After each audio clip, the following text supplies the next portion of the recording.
Amen. Bonjour à tous, bonjour à ceux à qui j'ai pas eu le temps de dire bonjour ce matin. J'ai pu saluer quelques-uns parmi nous tout à l'heure. Voilà, on est heureux, je suis heureux d'être là avec vous et je pense que vous l'êtes aussi. Amen. Il, f- il fait beau ce matin. Amen. Et vous avez choisi d'être avec nous. Vous auriez pu faire du jardinage, du ménage, tous les âges là, repassage, voilà. Mais vous avez choisi d'être avec vos frères et sœurs dans la présence de Dieu. Amen. Et c'est beau, c'est un bon choix, c'est une bonne résolution. Et je crois que Dieu, le cœur du Seigneur est réjoui. Amen. Le cœur du Seigneur est réjoui. Et nous aussi, nous sommes contents d'être ensemble. La Bible dit, la Bible dit qu'il y a une grâce, il y a une grâce qu'il est bon pour des frères et sœurs de demeurer ensemble. Demeurer ensemble. C'est là qu'il y a une bénédiction qui descend. Je crois qu'il y a une grâce pour nous ce matin. Par notre présence ici, il y a une grâce de Dieu et nous voulons la saisir. Le cœur de Dieu est réjoui et c'est lui que nous voulons honorer. Le cœur de Dieu est réjoui, mais également nous sommes heureux d'être ensemble. Amen. Que vraiment le Seigneur vous bénisse. Amen. Tout à l'heure, je donnerai quelques nouvelles de ce congrès qui a eu lieu cette semaine à Montluçon. Après 4 annulations et reports, on a pu se retrouver, tous les pasteurs de nos églises Assemblées de Dieu, on s'est retrouvés à Montluçon du mardi au vendredi. On a passé des très bons moments de la présence de Dieu. C'était important de se revoir. Je vous transmets les salutations de Cédric, le pasteur Cédric et son épouse Soraya, et aussi les salutations du pasteur Mouya, pour les plus anciens, de Richard aussi, de Richard Vu. Tout à l'heure, je vous donnerai plus d'informations, mais je veux commencer en vous transmettant leurs salutations fraternelles en Jésus-Christ. Amen. Que le Seigneur les bénisse aussi, Cédric, Souraya, le pasteur Richard, le pasteur aussi Moya, chacun dans l'assemblée où Dieu les a placés. Amen. On va continuer ce matin. Pour ceux qui étaient là le dimanche dernier, ce n'est pas un problème, mais on va continuer ce matin la méditation de ce verset de Éphésiens chapitre 3, versets 14 à 15, et précisément ce verset 20, Éphésiens 3, verset 20. Je vous lis, c'est quelques paroles de l'apôtre Paul aux chrétiens d'Éphèse. Il leur dit, à celui qui peut faire, par la puissance qui agit en nous, infiniment au-delà de ce que nous pensons ou ce que nous demandons ou pensons, à lui soit la gloire dans l'Église, en Jésus-Christ, dans toutes les générations, au siècle des siècles. Amen. Amen. Notre Dieu est puissant. On l'a compris la semaine dernière. On le chante souvent on l'a compris, on le comprenait déjà, mais on l'a rappelé la semaine dernière. On le chante, on le cite, Dieu est puissant. Mais c'est quoi concrètement cette puissance de Dieu ? Et on a souligné que Dieu est puissant. Et dire que Dieu est puissant, c'est dire que Dieu, il fait au-delà de ce qu'on pense, il peut faire, il peut agir. Nous avons dit que c'est une nourriture pour notre foi, parce qu'il faut croire en la puissance de Dieu aujourd'hui. Amen. Il faut croire en sa puissance. Je me souviens, je vous donne ce témoignage, on était encore à l'école biblique et on avait une amie qui avait une allergie à un aliment. Et on devait faire une sortie ensemble, et le sujet de prière de cette personne est dit, Seigneur, prie pour que la famille dans laquelle je serai, ils puissent faire attention à ce que je vais manger. Bon, on a prié, on a dit Amen, et moi je réfléchis, je dis, mais et si on priait pour que quel que soit ce que tu manges, rien ne t'arrive?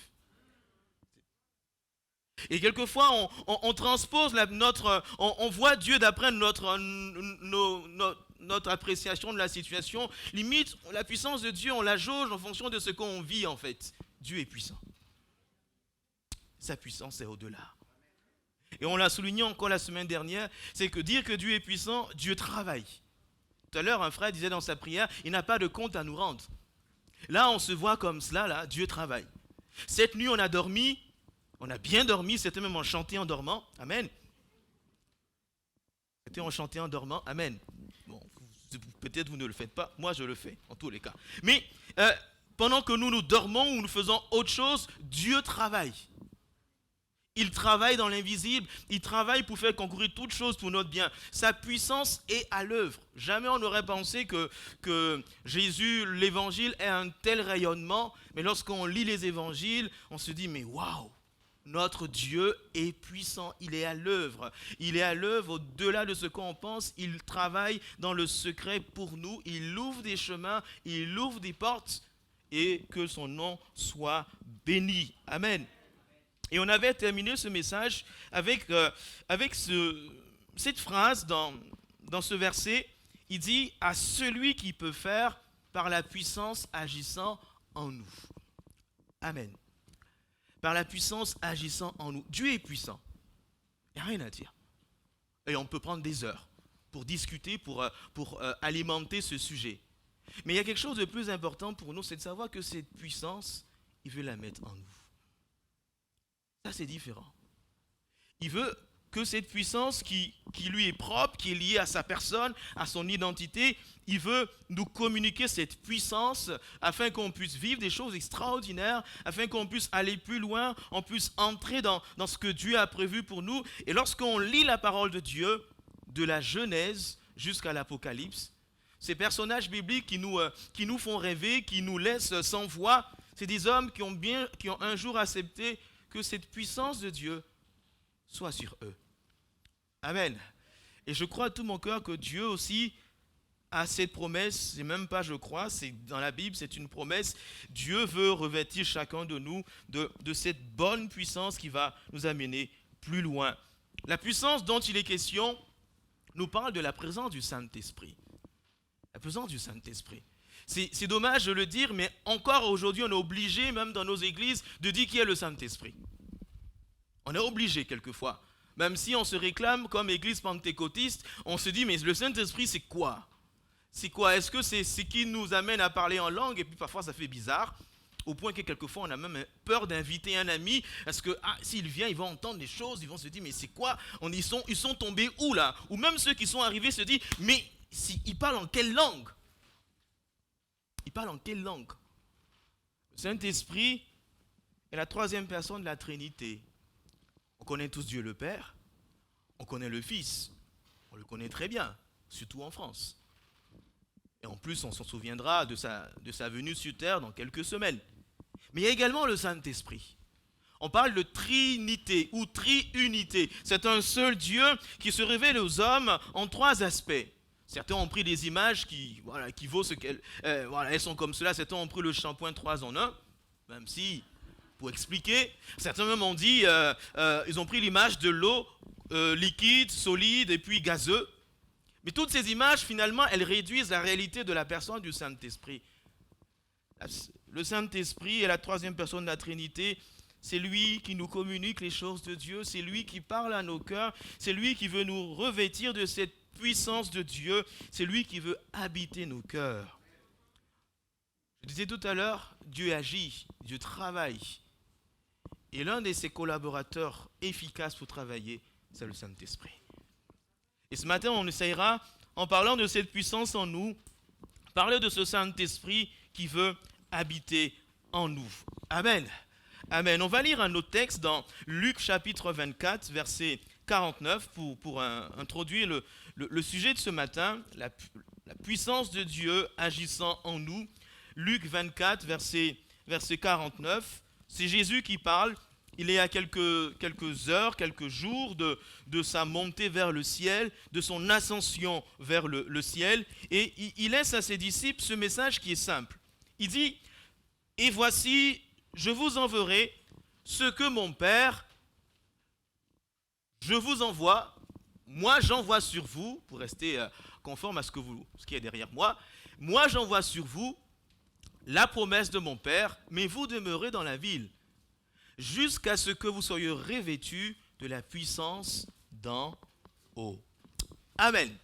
Jusqu'à ce que vous soyez revêtus de la puissance d'en haut. Ce matin, je veux laisser sur votre cœur, Dieu veut vous revêtir de sa puissance. Amen. Dieu veut vous revêtir de sa puissance. Hier soir, en préparant ce culte, vous le faites tous, hein, je passe devant les vêtements, j'ai dit, mais je porte quoi demain? Je porte cette veste, je porte cette chemise, je porte ces chaussures. Et finalement, avec Marika, on a discuté et puis on s'est dit, tiens, on porte ça. Mais j'aime l'image du vêtement. Du vêtement. On en porte tous. Chacun a son style. Chacun a des préférences. Certains aiment lorsqu'ils ont telle couleur. Et j'ai rien à dire. À partir du moment où ils sont décents. Alléluia. Mais chacun choisit. D'ailleurs, ce n'est pas moi qui achète vos vêtements, c'est vous qui les achetez. Mais j'aime cette image parce que Dieu compare son esprit, sa puissance à un revêtement. Comme si on porte quelque chose qui est sur nous, qui nous enveloppe. Et finalement, lorsqu'on nous voit, lorsque vous me voyez, lorsqu'on se voit, on voit notre visage, mais on voit le vêtement qu'on porte. Amen, n'est-ce pas? Et j'aime cette image que Dieu utilise, que Jésus utilise, disant que la puissance de Dieu sur nous sera comme un vêtement qu'on porte. Un vêtement qui va nous aller, comme un gant, mais qui sera visible surtout. Et qui va nous accompagner dans tout ce que nous faisons, dans tous les endroits, nous aurons ce vêtement sur nous. Dieu veut nous revêtir de ce vêtement. Dieu veut nous revêtir de ce vêtement. C'est un vêtement sur mesure, un vêtement qui va nous communiquer quelque chose de divin. Dans l'Ancien Testament, il est parlé d'un homme de Dieu nommé Élie. Élie avait un manteau. Un manteau, bientôt vous sortirez vos manteaux, ne vous inquiétez pas. Certainement, ils sont déjà sortis. Et Élie avait son manteau, et il y a eu un moment, Élie devait monter au ciel. Et il avait son successeur ou son collaborateur, Élisée, qui a dit à son maître, « Maître, je veux avoir la même puissance de Dieu en toi. La même façon que Dieu t'utilise. » Et c'est aussi notre prière. Ce que nous voyons dans la vie de Jésus, nous voulons l'avoir aussi en nous. Et c'est une promesse de Christ. Élisée va dire à son maître, Élie, je veux la même puissance sur moi. Et Élie va dire simplement, tu sais quoi, le jour où je vais monter au ciel, lorsque mon manteau va descendre, tu le prends et tu le portes. Et tu auras le double. Cette image du vêtement est propre à la parole de Dieu et je crois que c'est notre aspiration chacun de nous.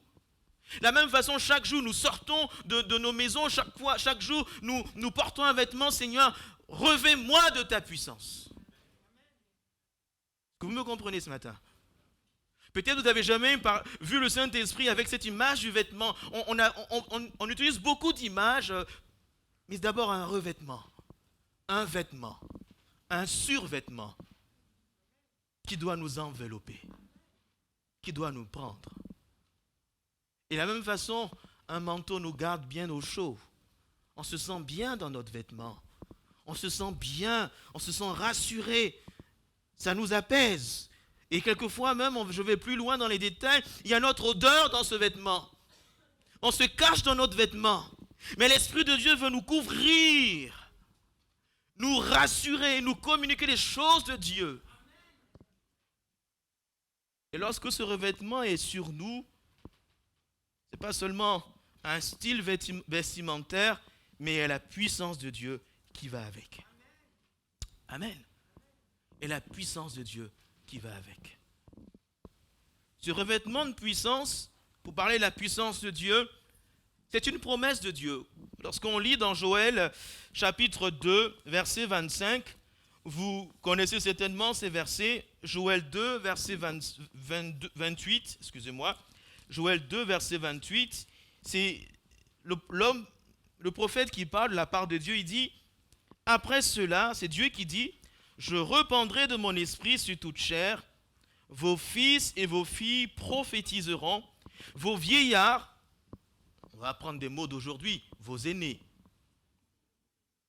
Sachant que ce n'est pas péjoratif, vieillard. Dans certaines cultures, lorsqu'on dit, excusez-moi l'expression, quand on dit nos vieux, c'est un signe d'autorité. Moi, mon père, si je l'appelle l'aîné, il ne sera pas content. Par contre, quand je dis le vieux, il est content. Amen. Mais bon, on est en France. On va dire les aînés, vous me comprenez. Donc, vos aînés auront des songes. Vos jeunes gens auront des visions. Même sur les serviteurs et sur les servantes, dans ces jours, je répandrai mon esprit, je ferai paraître des prodiges dans les cieux et sur la terre, du sang, du feu, des colonnes de feu, de fumée. Le soleil se changera en ténèbres, la lune en sang, ainsi de suite. Amen. C'est une promesse de Dieu. Ce dont Jésus parle avant de partir, il dit justement, je m'en vais, mais attendez. On retrouve encore cette image dans Actes des Apôtres, chapitre 1. Je veux lire aussi ces versets. Actes des Apôtres, chapitre 1, du verset 4 au verset 8. Vous le connaissez aussi, ces versets. Acte 1, versets 4 à 8. Comme il se trouvait avec eux, il leur recommanda de ne pas s'éloigner de Jérusalem, mais d'attendre ce que le Père a promis, ce que je vous ai annoncé. Car Jean a baptisé d'eau, mais dans peu de jours, vous serez baptisés du Saint-Esprit. Verset 8. Vous recevrez une puissance, le Saint-Esprit survenant sur vous, vous serez mes témoins à Jérusalem, dans toute la Judée, dans la Samarie et jusqu'aux extrémités de la terre. Amen. Des versets que nous connaissons. Connaissons ces versets. Mais on ne réalise pas l'urgence, le commandement de Jésus en fait. Jésus part. Il dit aux disciples, restez là. Restez dans la ville, restez dans cet endroit et attendez ce revêtement.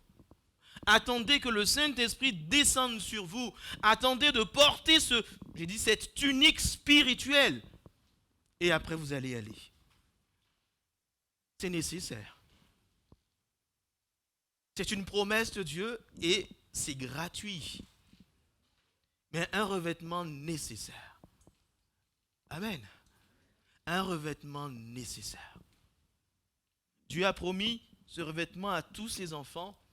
Avant, c'était quelques personnes. Avant la venue de Jésus, c'était quelques personnes qui avaient le monopole un peu de ce principe du Saint-Esprit, la puissance de Dieu. Mais là, Jésus, il démocratise ou décentralise un peu le concept. Il dit tout le monde, vos fils, vos filles, que tu sois jeune, grand, chacun aura quelque chose. Ce revêtement amène des jeunes gens à prophétiser. Entendons quelque chose, entendons pas prophétiser, non pas devenir prophète, mais à parler de la part de Dieu. Dieu veut communiquer quelque chose du ciel à nos jeunes gens, à nos jeunes filles. Les aînés auront des songes, des révélations de Dieu.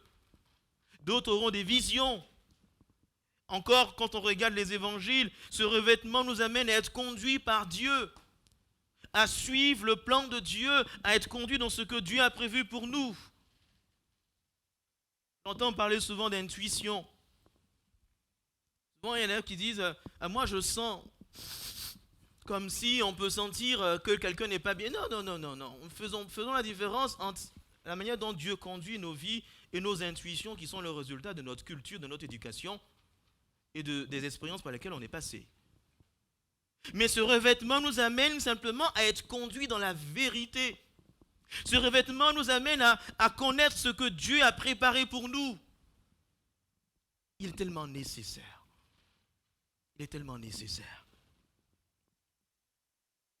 Le revêtement nous amène aussi à parler en de nouvelles langues. Une langue qui n'est pas celle que nous parlons habituellement, mais c'est un langage céleste. Amen. Un jour, j'étais encore jeune, dans l'église dans laquelle on était, j'étais à une réunion de prière, et il y avait une personne on priait et qui a commencé à parler dans une langue, et elle parlait un anglais d'une pureté. Franchement, j'avais entendu les gens parler d'anglais, mais elle avait l'accent. Et après, je vais vers cette personne, je lui dis, mais est-ce que tu as fait la fac? Elle dit, je ne suis pas allé à l'école. Donc, je ne comprends pas anglais. Mais dans ce qu'elle disait, inspirée par le Saint-Esprit, elle magnifiait la grandeur de Dieu. Je peux vous citer des témoignages comme ça. Il n'y a pas plus tard qu'il y a un mois, dans une église à Agen, c'est le pasteur qui nous rendait ce témoignage. Un métropolitain, quelqu'un qui n'est jamais sorti de sa ville. Il s'est mis à parler en lingala. Un lingala pur. Au point, et la personne finit de louer le Seigneur et il y a un frère congolais qui est là et qui vient voir le pasteur. Elle est allée au pays. Non, c'est le Saint-Esprit qui est là.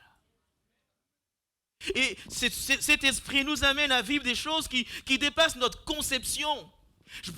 Je sais que ce que je dis peut vous paraître bizarre parce qu'on est tellement cartésien dans notre esprit là qu'on veut toujours que tout soit bien codé. Non, laissons l'Esprit de Dieu nous communiquer les choses d'en haut. Jésus va dire la puissance d'en haut. Je le dis souvent à mes jeunes que j'apprécie de tout mon cœur. Merci Seigneur pour les talents. Merci Seigneur pour ce que Dieu leur a communiqué. Mais à la puissance de la terre, ça c'est nos compétences. Et à celle d'en haut. C'est celle d'en haut qui fait la différence. Aspirons à cela. Aspirons à ce revêtement. Aspirons à cette vie de Dieu pour nous. Aspirons à cette promesse de Dieu pour nous. Et il n'y a pas de préférence avec le Seigneur. Chacun de nous peut connaître ce revêtement. Chacun de nous peut être visité par Dieu. Amen. Chacun de nous peut connaître cette plénitude de Dieu. Chacun de nous. Il veut nous remplir de sa puissance. Il veut nous remplir de cette puissance du ciel. L'autre élément aussi que je veux souligner ce matin, c'est que cette puissance en nous, ce revêtement d'en haut de Dieu, nous transforme. Amen. Nous transforme. Nous transforme totalement. Comment expliquer que des gens comme Pierre, comme cela, Pierre que nous connaissons là, dans les évangiles, deviendra un témoin? Un témoin, c'est quoi? Un témoin, c'est celui qui est spectateur d'une chose, spectateur d'une puissance. C'est ceux qui, après son exemple, ont prouvé la force de la foi en Christ. Un témoin, c'est quelqu'un qui est prêt à mourir comme un martyr. D'ailleurs, le sens originel du mot témoin, ou le mot grec traduit par témoin, c'est martyr. En disant comme ça nous fait peur, rassurez-moi. Je pense que, en venant ce matin, vous avez dit au revoir à vos proches en disant à tout à l'heure. Vous n'allez pas mourir le martyr ce matin. Mais cela vaut un peu notre... S'y arrêter quelques instants. Les disciples de Jésus, il faut se souvenir que lorsque Christ était sur la croix, ils ont tous disparu. Ils ont disparu sauf un, Jean, qui était au pied de la croix. Que ce soit Pierre et les autres. Bon, il y a un qui était quelque part là-bas qui va se suspendre à une corde, Judas. Mais les 10 autres, ils étaient absents. Hein? Donc, ils étaient absents pourquoi? Ils étaient absents parce qu'ils avaient peur de mourir. Ils étaient absents de subir le même sort que leur maître. Et dans la même ville, Jésus dit, vous serez mes témoins là. J'ai dit, tu es sérieux? Ceux qui t'ont tué, ils sont encore là. Et tu veux qu'on aille parler de toi et on va mourir de la sorte? Seigneur, je t'aime bien, mais je me préfère. J'ai une femme, alléluia. J'ai une femme, j'ai des enfants, mais Seigneur, je ne veux pas être suspendu là, les bras comme cela. Non, s'il te plaît. Mais Jésus leur dit, lorsque ce revêtement sera sur vous, vous serez mes témoins. Cette présence du Saint-Esprit en nous vient changer notre caractère. Change notre caractère. On passe de celui qui... on reçoit des capacités divines.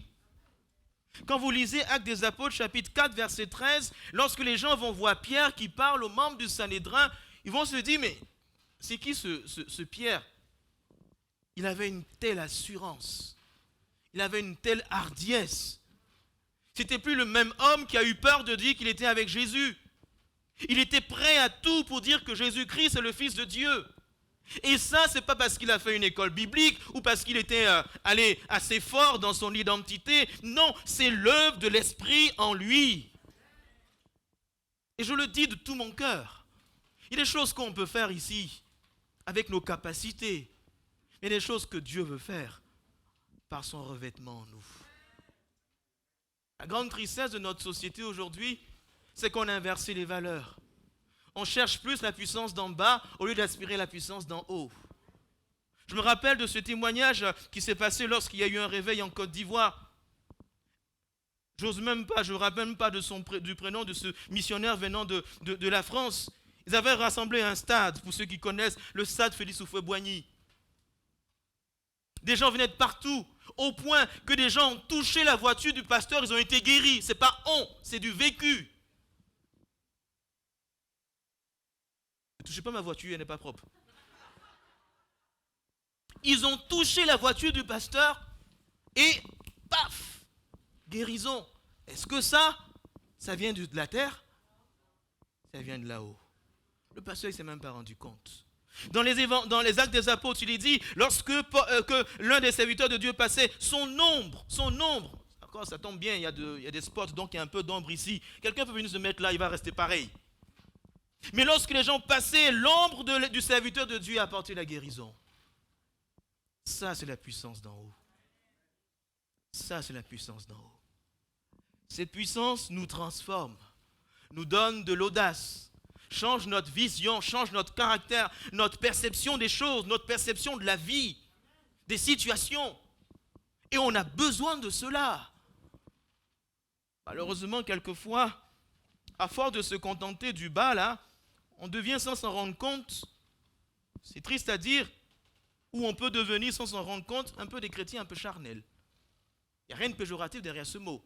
Mais des chrétiens qui s'appuient simplement sur ce que leur corps, leur capacité humaine peuvent produire. Merci Seigneur pour nos talents. Merci Seigneur pour nos compétences. Mais et là-haut, on en a besoin aussi. En quelques mois, 120 personnes dans la chambre haute, 120 personnes, un peu plus nombreux que la capacité de cette salle, ils ont rempli le monde entier avec un message. Un message qui n'était pas le plus simple à partager.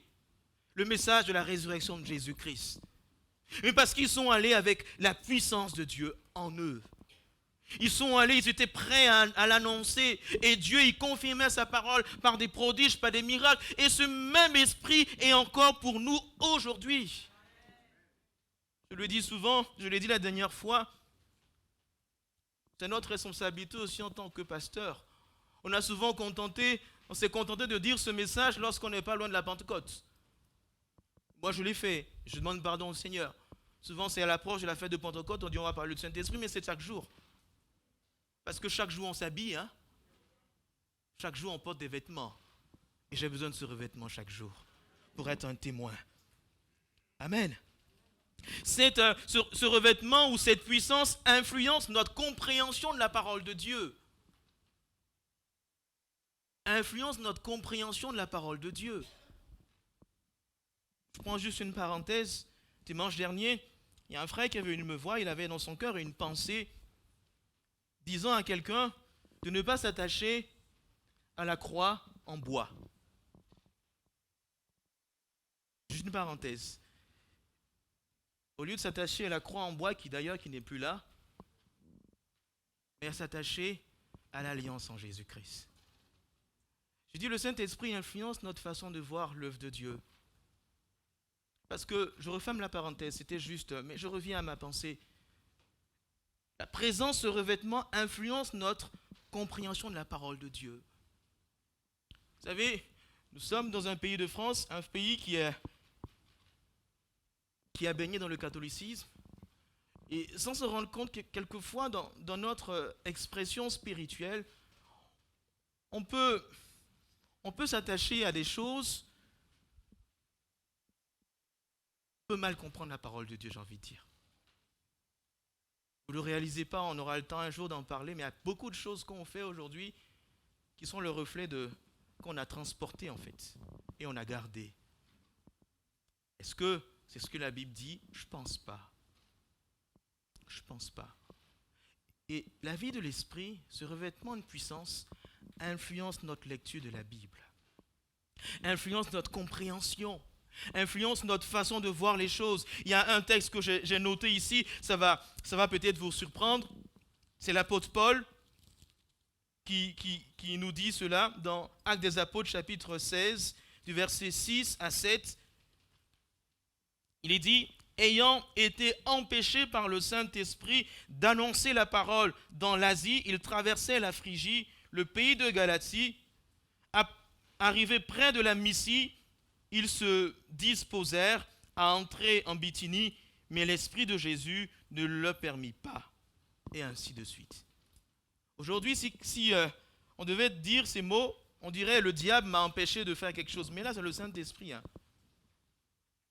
Paul et son équipe voulaient aller quelque part. Dieu a fermé la porte. Mais ils n'ont pas dit c'est le diable, ils ont dit c'est le Saint-Esprit. Amen. Ils ont dit c'est le Saint-Esprit. Ils se sont disposés à faire quelque chose, Et Dieu a dit non. Mais quelle sensibilité à l'œuvre de Dieu. Cette puissance, ce revêtement, nous rend sensibles aux choses du ciel. Nous rend sensibles, change notre compréhension. L'apôtre Paul dit, ne vous conformez pas au siècle présent, mais soyez transformés par le renouvellement de notre intelligence. On le fait pour nos téléphones, pour nos ordinateurs. Il y a parfois besoin de mise à jour dans notre esprit. Et la mise à jour, c'est pas avec nos propres forces. Seigneur, fais une mise à jour dans mon esprit afin que je voie les urgences du moment. Amen. Afin que je voie les urgences du moment. Afin que mon attitude soit celle du ciel. Ce revêtement de puissance influence notre compréhension de la parole de Dieu et aussi influence notre vie. On en a besoin. Il y a beaucoup de choses que nous faisons. Oui, c'est écrit, mais, allez, je vais dire, il y a des choses qui sont dans la Bible, qui sont bibliques, mais qui ne sont pas évangéliques. Vous êtes d'accord avec moi? Qu'est-ce qu'il veut dire? Biblique, oui, c'est dans la Bible, mais ce n'est pas évangélique. C'est-à-dire, ce n'est pas dans le sens de ce que Dieu veut. D'accord? Il y a beaucoup de choses qui sont là, qu'on comprend d'une façon parce qu'on dit c'est biblique, c'est comme cela. Mais est-ce que c'est dans le temps de Dieu, c'est dans la vision de Dieu, c'est dans l'actualité du Saint-Esprit? Et si on n'a pas ce revêtement, on va se battre. On va se plaindre. Soyons remplis de l'Esprit, frère.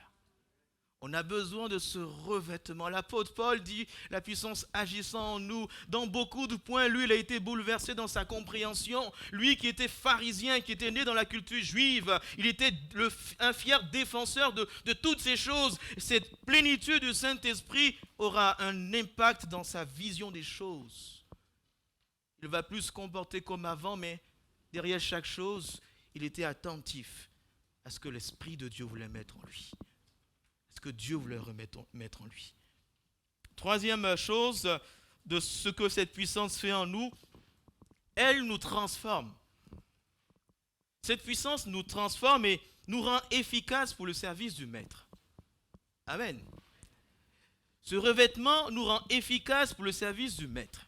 Vous savez, pour chaque tâche, quelquefois, il est demandé de porter un type de vêtement. Quelques jours, on faisait des travaux là, et je travaillais avec un frère, et en travaillant sans s'en rendre compte, il s'est blessé le doigt. Et tac, en se blessant le doigt, il se dit, ah tiens, je n'ai pas porté de gants. C'est vrai que lorsqu'on manipule certaines choses, parfois il est conseillé de porter un gant, pour être efficace. Et c'est un peu ce que le Saint-Esprit fait avec nous. Ce revêtement de puissance nous rend efficaces dans notre service pour le Maître. J'irai même plus loin. Toutes les tâches dans l'œuvre de Dieu ont besoin de ce revêtement de puissance. Dans Actes des Apôtres, chapitre 6, verset 5, il était question de choisir des hommes qui allaient servir aux tables. Juste faire un travail simple dans l'église, servir simplement. Mais le critère de sélection, c'était que ce soit des hommes sages et pleins d'Esprit Saint. Que ce soit pour le ménage, amen. Que ce soit pour l'accueil, que ce soit même pour l'école dimanche, pour des choses aussi simples. Seigneur, je veux un revêtement de puissance, afin que ce service que je vais faire soit pour ta gloire. Soit pour ta gloire. A un impact céleste, a un impact qui dépasse mon entendement. On a besoin de ce revêtement pour être efficace dans ce que Dieu veut faire avec nous. Amen. Sinon, on va transpirer. On va se plaindre.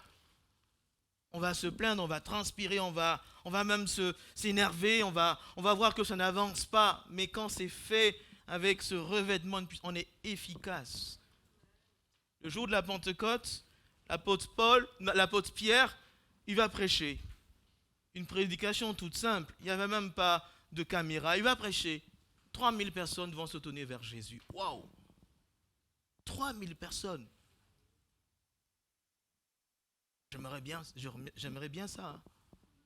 Bon, ça allait causer un autre problème. Déjà, on a du mal avec... Mais, voyez l'efficacité lorsqu'on est plein de l'Esprit de Dieu. Je parle de Pierre, mais je veux parler également de Bezaleel, de cet homme qui était plein de l'Esprit Saint, qui était équipé pour fabriquer des choses pour le temple, pour le tabernacle. Dieu veut nous remplir, veut nous revêtir de cet équipement pour son service. Notez ces quelques versets que je veux souligner aussi. Éphésiens 2, verset 10. Nous sommes son ouvrage, ayant été créés en Jésus-Christ pour de bonnes œuvres, que Dieu a préparées d'avance pour nous afin que nous les pratiquions. Nous sommes son ouvrage. Nous sommes l'ouvrage de Dieu. Vous êtes tous, autant que vous êtes là, vous êtes un chantier du Seigneur qui nous prépare pour des choses magnifiques. Mais dans ce bâtiment, dans cet ouvrage qu'il construit, il veut y mettre son esprit. Le ciment qui va relier les pierres, c'est son esprit. Tu as besoin de son esprit. L'Esprit de Dieu vient nous équiper et nous rend efficaces pour ce que Dieu veut pour nous. Je termine ce message avec cette question.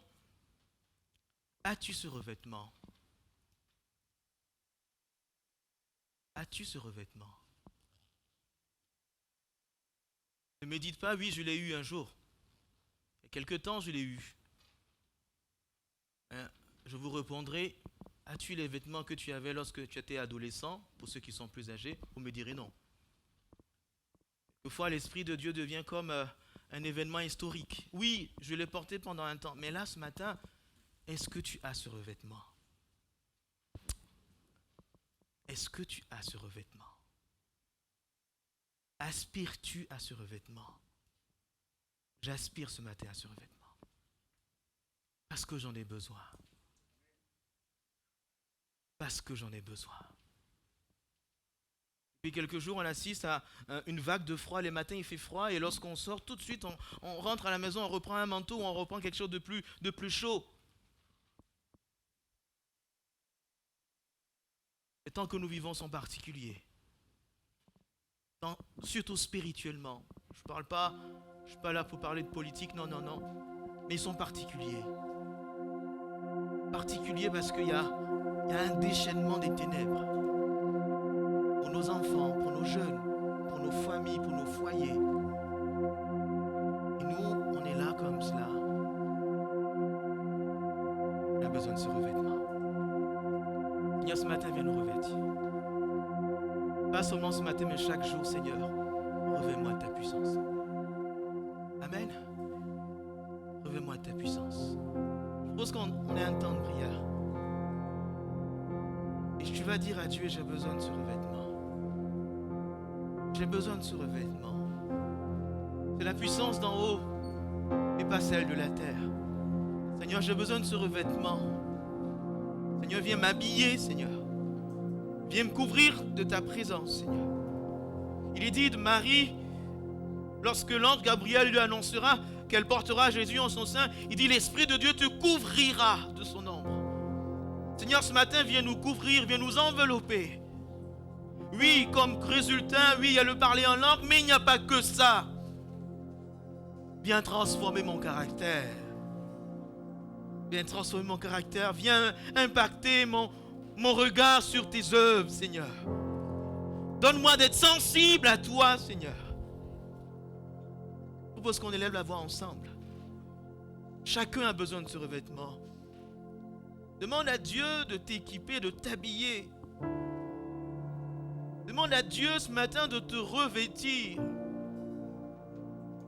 Te revêtir de cette tunique unique. Le vêtement du ciel.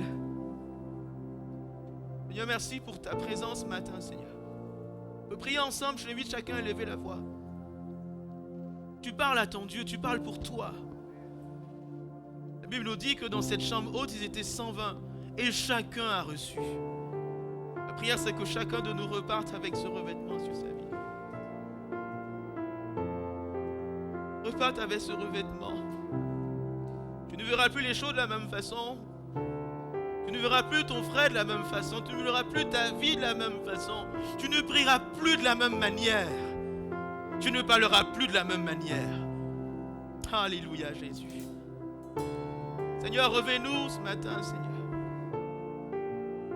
Reviens-nous ce matin, Seigneur. Reviens-nous ce matin, Seigneur.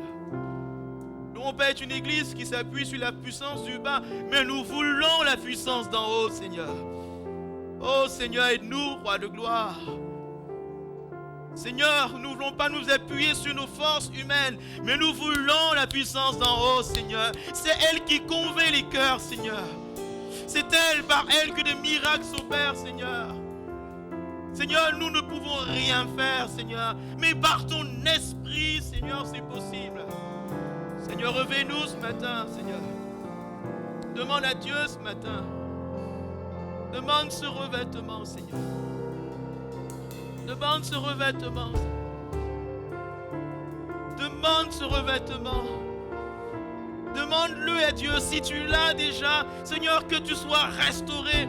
Peut-être ce revêtement, il a pris, il a déteint, il n'est plus aussi neuf. Seigneur, restaure-moi dans cette vie de Dieu. Alléluia. Alléluia, Jésus.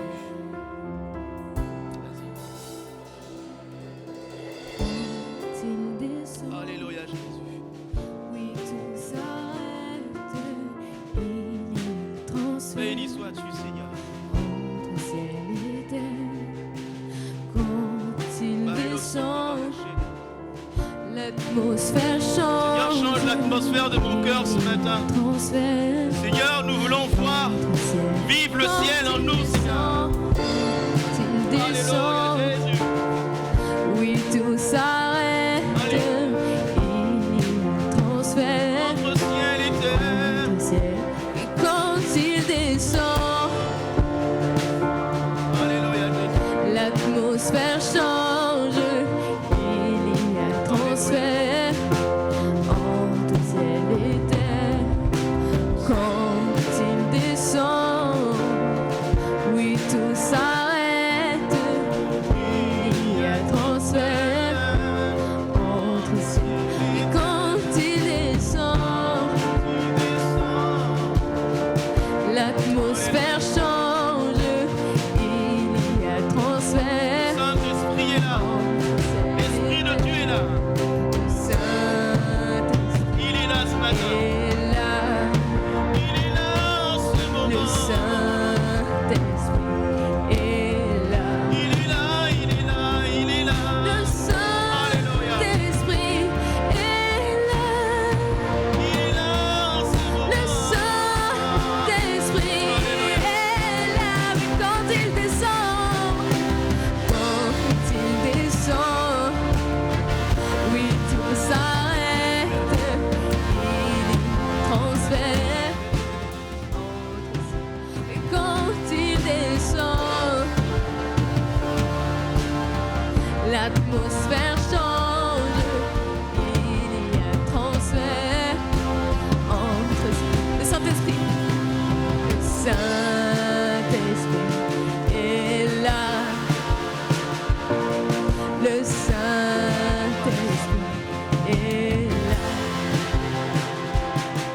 Le Saint-Esprit est là. Le Saint-Esprit est là.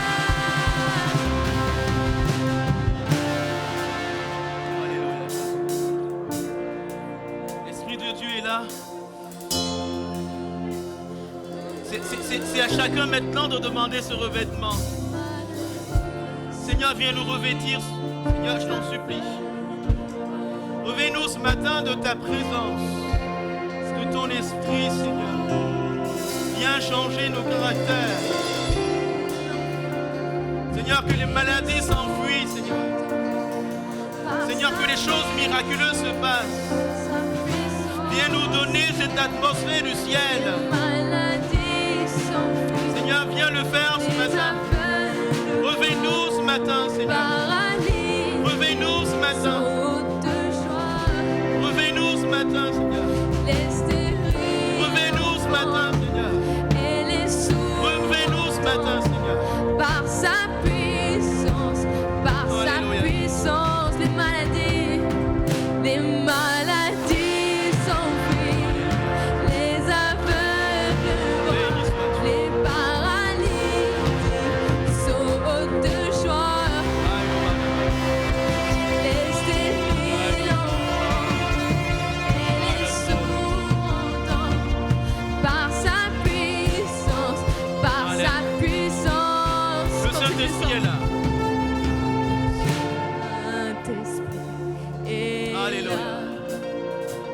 Le Saint-Esprit est là. le Saint. Alléluia.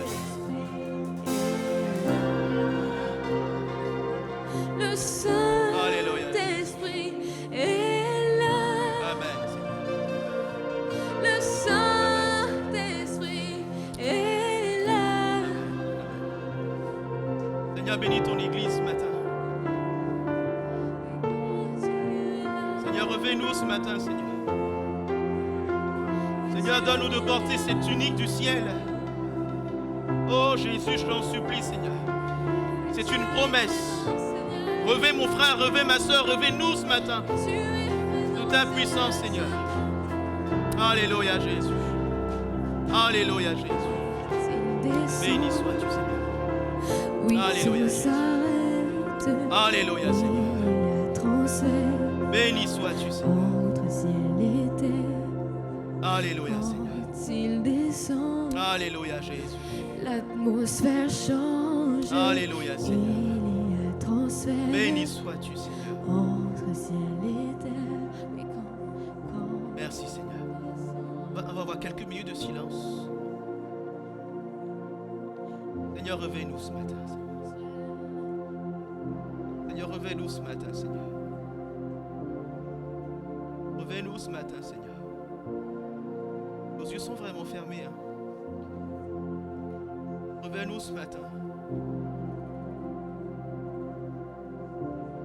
Alléluia, Jésus. Tu ne crois pas à la présence du Saint-Esprit? Tu es là, mais tu n'y crois pas. Ou pour toi, tu l'as déjà été. Ce matin, Dieu veut te dire, tu es bien loin de vivre ce qu'il peut faire dans ta vie. Et l'humilité de demander ce revêtement de puissance. Et l'humilité de demander ce revêtement de puissance. Crois.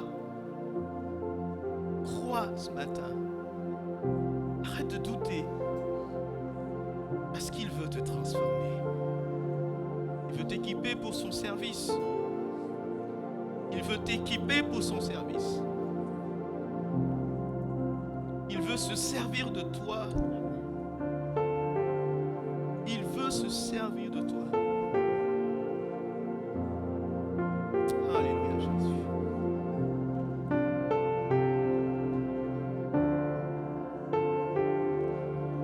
Alléluia, Seigneur. Revêt ton Église de cette plénitude, Seigneur. Seigneur, reviens-nous ce matin, Seigneur. Le serviteur Paul dira, Seigneur, soyez remplis du Saint-Esprit. Ne voulons pas être remplis de nous-mêmes, de la chair, de notre orgueil, de toutes ces choses qui sont là, de notre personnalité, de notre moi, mais être remplis du ciel, Seigneur. Jusqu'au débordement, Seigneur. On supplie, Seigneur, que ce revêtement impacte notre vision, Seigneur.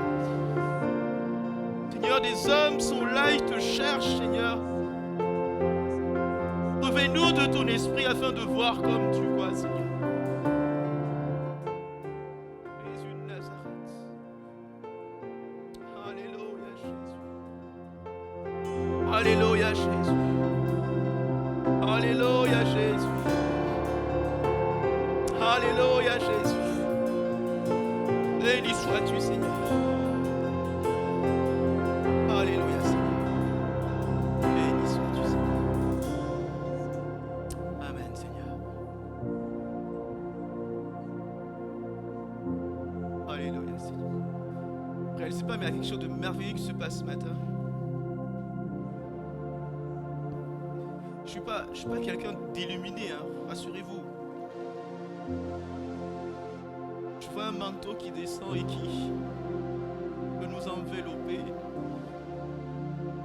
Et je vois aussi quelques personnes qui ont tendance à vouloir ôter ce manteau parce qu'ils pensent qu'ils n'ont pas besoin. Dieu veut remplir son Église. Il y a un peuple nombreux dans cette ville, dans ta famille, dans ton foyer. L'Esprit de Dieu veut t'utiliser. La Bible dit que c'est l'esprit d'intelligence, de sagesse, d'enseigner la sagesse de Dieu, de regard de Dieu doit être pour bénir ceux qui sont autour de toi. Je veux le faire pour notre Église. Vois ce manteau qui descend. Seigneur, remplis-nous ce matin. Remplis-nous ce matin, Seigneur. Sois béni, Seigneur. Gloire à Dieu.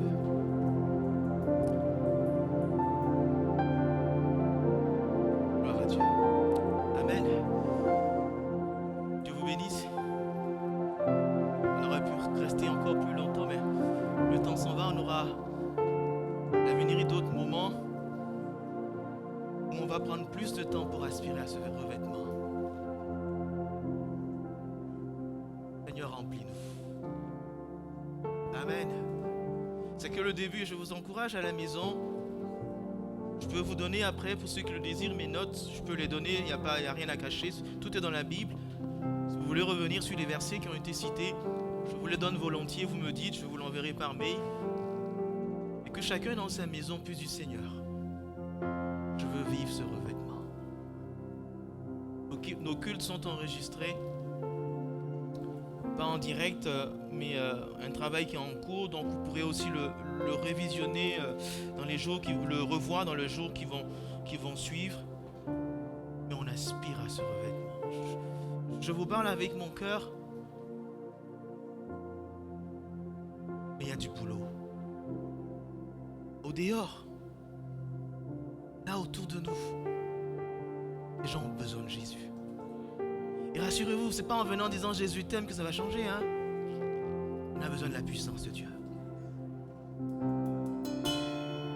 Je crois de tout mon cœur. On a trop de stratégies. Le plus grand stratège, c'est lui. On perd notre temps à des petites histoires internes qui, franchement, nous épuisent. Alors que dehors, il y en a qui pleurent. Il y en a qui pleurent. Il y en a qui pleurent. Hier, j'avais une personne au téléphone qui m'appelait, qui était en pleine souffrance, qui avait besoin de vivre une expérience avec Dieu. Et ça m'a fait mal. J'ai dû prier avec elle. J'ai dit, mais Seigneur, combien de personnes aujourd'hui ont besoin de toi? Et j'ai pas le monopole. Nous sommes tous appelés à vivre à se revêtir de cette puissance. Dieu veut se servir de nous. Amen. Dieu bénira l'Église, bien sûr. Seigneur vous bénisse ce matin. On passe aux annonces, parce que si je commence, on est reparti pour un bon temps. Merci au Seigneur pour ces beaux moments. Quelques informations pendant que les offrandes vont passer. Je vous rappelle nos réunions habituelles, mardi 19h30. On continue notre étude biblique sur les béatitudes. Donc pour ceux qui viennent, je vous encourage à nous suivre. C'est des bons moments dans la présence de Dieu aussi que nous passons. Donc